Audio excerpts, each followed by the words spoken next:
Hi, thanks so much for joining me. I'm Danny, otherwise known as the Glittered Rose here on YouTube and Instagram.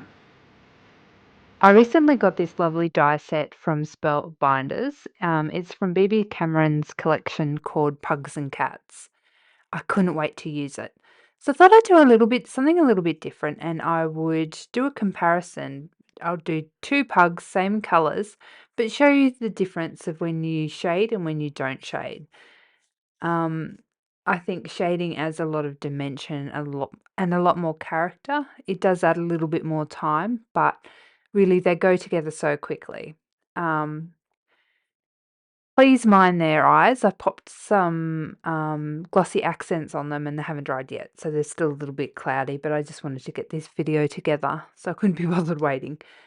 I had so much fun making these two. I think they're gorgeous little characters. Um, it's very rare that I make a shaped card, so I had lots of fun with these two.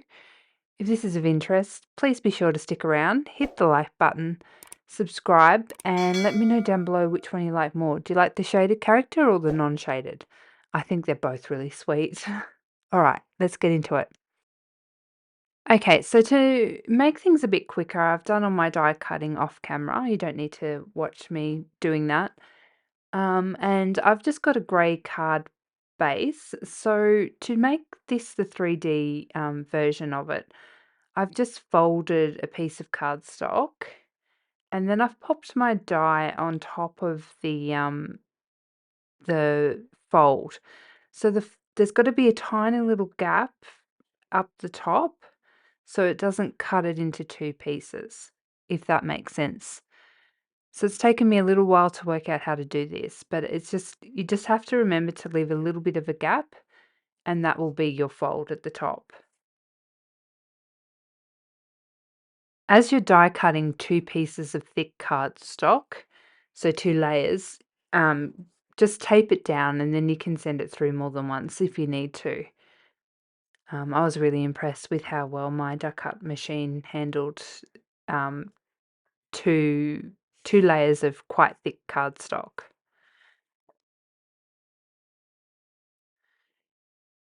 Okay, so I'm just gluing down the pieces now. I'm just trying to work out in my mind what needs to be glued down first. So usually, if there's any overlapping of the pieces that are in the background should go down first. But this one looks like there's a gap between each piece, so it doesn't matter too much. So I want this little pug to be a little girl version. So I'm going to use the included dies for the flowers, and the other little one I'll make as a boy. This die set's so clever. It's got different muzzle pieces so that you can make two different looking pugs.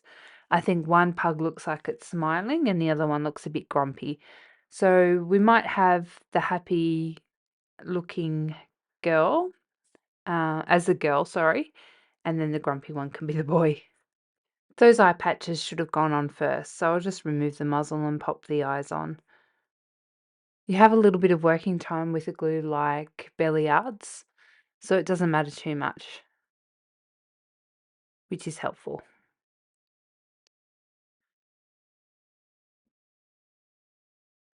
Look at all the indentations that this die has put into the cardstock. It's so clever. Bibi has done a great job designing these.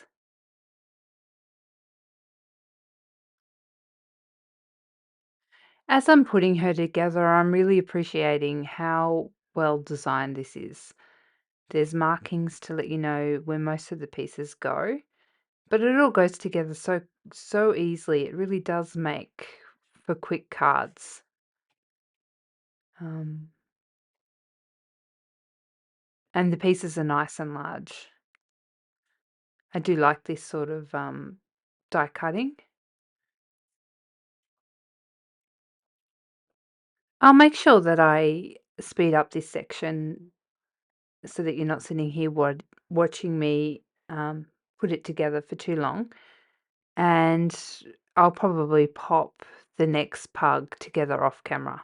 But sometimes I think these can be a little bit complicated. It's nice to see how they go together. Look at the stitching on this collar, it's so clever. So because I want her to look like a bit of a princess, she's got a rose gold collar and a little heart tag. And I'm just gonna pop those flowers together now. Pop a little bit of shape in them so they don't lie flat. While I'm finishing her up, I'd just like to remind people that I've started a Facebook group. It's called The Glittered Roses Modern Card Makers. There's only a few of us so far, but I would really love it if you could join. I'm hoping to have swaps and challenges and just a lovely community where we can ask each other's questions and pick each other's brains.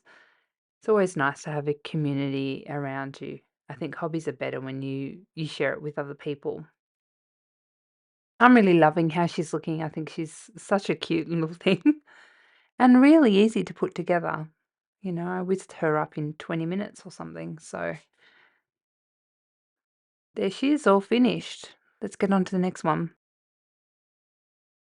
All right, so I've grabbed out my ink pad from Pink Fresh Studio called Dough. I think that's looks like it would be the right color for this. Yep, that looks pretty good. So all I'm doing is I'm going around the sides with a blending brush and some ink and adding a bit of shading.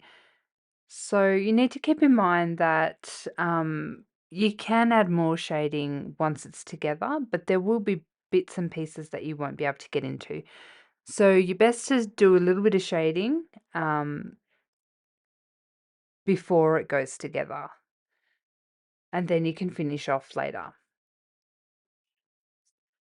Keep in mind while I'm shading, I'm doing this quick for the camera, but also the ink sinks in. So what you're seeing now won't be the finished product. It'll sink in and it will look a lot better than it does now. There's lots of different ways that you can shade. You can use pan pastels or the inks or alcohol markers. I just chose inks because everyone seems to have some inks in their collection. I'm going to pop Pug together off camera and I'll be back. I've done a little bit more blending around his ears and muzzle, and now I've grabbed out my marker and I'm just going to fill in that nose because, you know, inside the nose it's darker than the muzzle. So I wanted a bit more shading in there. Um, he's going to get a nice red leather collar. And I'm just adding some ink just to make it look a little bit aged, a little bit worn, like a pug has slobbered over it. um, and I didn't realize, but there's actually, it's so clever, with the bone tag die, there's actually a little hook. So it looks like it's hooking onto the collar. I wish I'd seen that. I would have added it to the little girl. Doesn't matter. And so this is him pretty much done. I'm just going to add a little bit more shading. And we'll be pretty much finished. That ink on his front limbs will soak in and won't look so blotchy. I've just grabbed down my glossy accents and I'm adding that to his eyes. And I think it's going to look so great. I'm going to add it to the little girls as well. The little princess. I love them both. I really can't decide which one I like more. To be honest, I think I like the shading more. I think it just gives that little bit of extra dimension without adding a whole heap of time to it.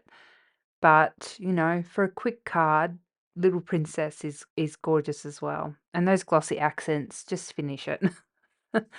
Thanks so much for watching. I hope that you like this card. I think Spellbinders and Bibi Cameron have outdone themselves. I think these are very clever dies, and I just really enjoyed using them. Thanks so much for watching. If you got anything useful out of this video, let me know down below. Let me know which one's your favorite. Hit the like button and subscribe. By doing those, it really helps tell YouTube that my videos are worth offering to people. Thanks so much. Until next time, guys. Bye.